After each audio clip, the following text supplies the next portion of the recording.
A few years ago, I was visiting the museum at the Northern Arizona University at Flagstaff, Arizona, where there is an amazing exhibit of art and cultural pieces of the Colorado Plateau tribes.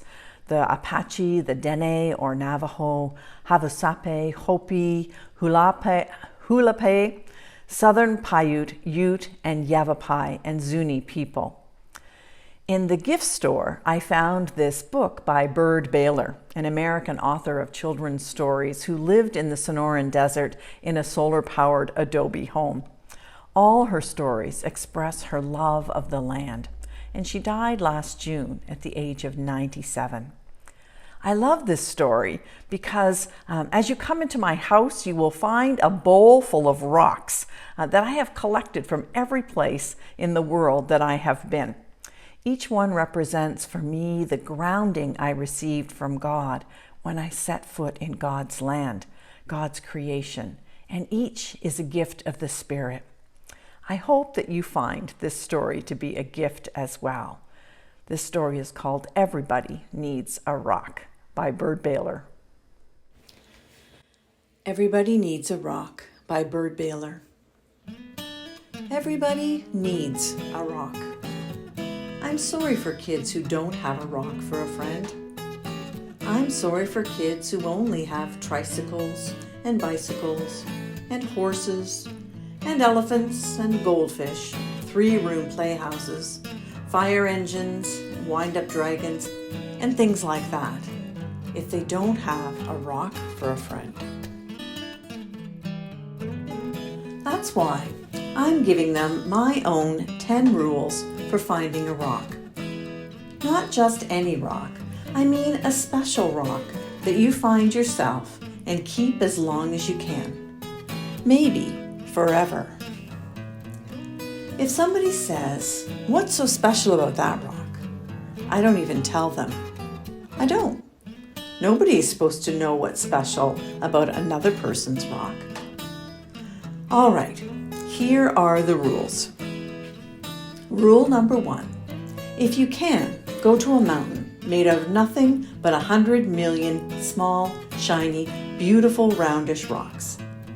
But if you can't, any place will do, even an alley, even a sandy road. Rule number 2, when you are looking at rocks, don't let mothers or fathers or sisters or brothers or even best friends talk to you. You should choose a rock when everything is quiet. Don't let dogs bark at you or bees buzz at you, but if they do, don't worry. The worst thing you can do is go rock hunting when you are worried. Rule number 3, bend over.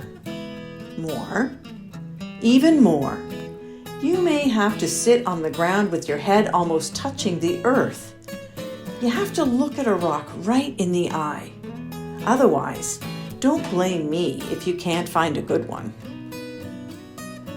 Rule number 4, don't get a rock that is too big. You'll always be sorry. It won't fit your hand right, and it won't fit in your pocket. A rock as big as an apple is too big. A rock as big as a horse is much too big. Rule number 5, don't choose a rock that's too small. It will only be easy to lose, or a mouse might eat it thinking that it is a seed. Believe me, that happened to a boy in the state of Arizona. Rule number 6, the size must be perfect.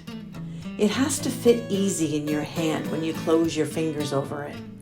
It has to feel jumpy in your pocket when you run.